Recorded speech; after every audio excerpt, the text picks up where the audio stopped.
What's going on, guys, and welcome to another installment of Mark My Words, and today's subject is cancel culture.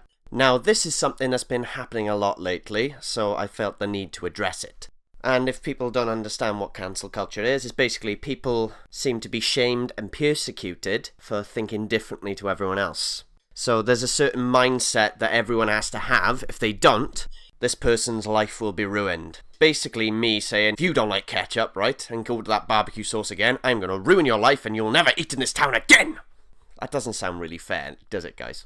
And I'll give you an example of what recently happened was Boris Johnson made a speech not long ago about staying alert and being sensible when he starts easing lockdown. So if you can go to work and if it's safe, go. A lot of people got confused over that and they didn't quite get what he meant. And then you had this parody from Matt Lucas trying to make out that Boris did not make any sense when he clearly did. But we must have watched different videos, so...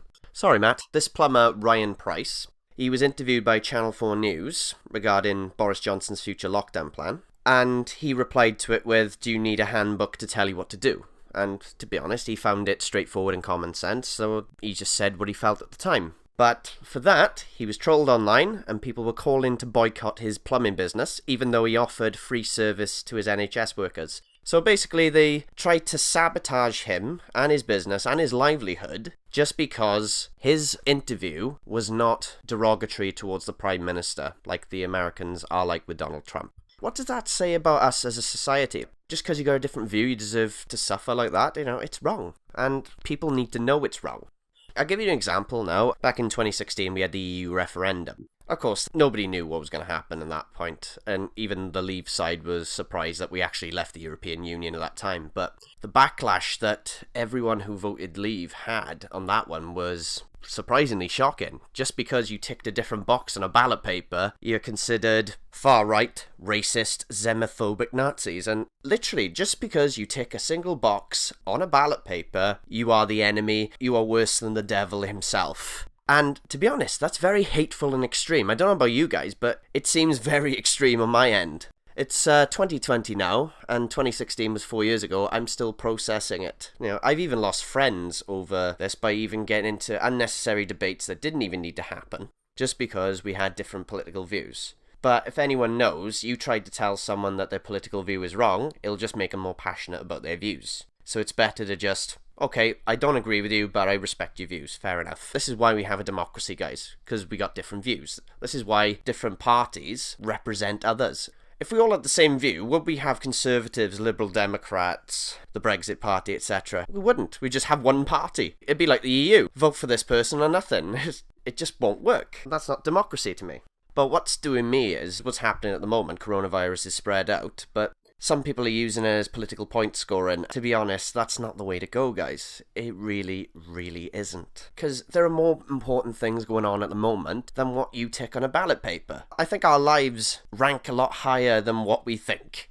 And I think people need to understand that. Like, I'm the first person to say, like, right, shut the fuck up about your politics now. I don't want to hear it. I voted to leave, right? I have friends who voted remain. We're still friends. You know, it shows it is possible. Just because you tick a different box doesn't mean you're the enemy.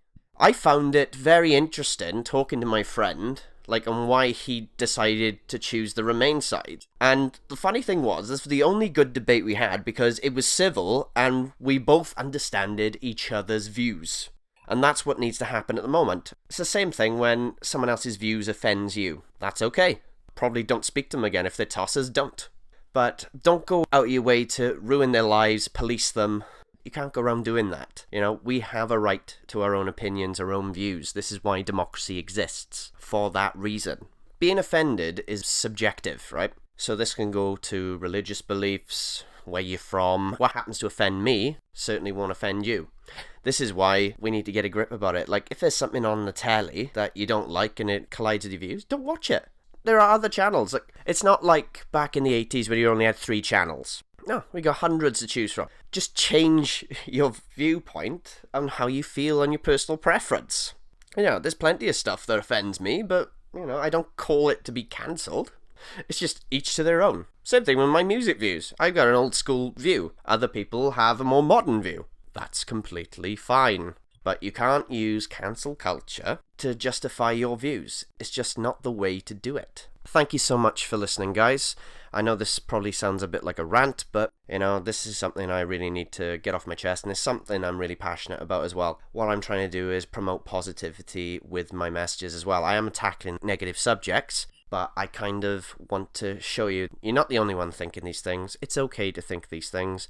Use your freedom of speech the way it's meant to be. Don't police people because they think differently. Maybe ignore the person. It's just a lot easier to agree to disagree, especially when it comes to religion and politics. They're probably the two worst subjects that you can get into a debate over is religion and politics, so it's better to just leave it at the door.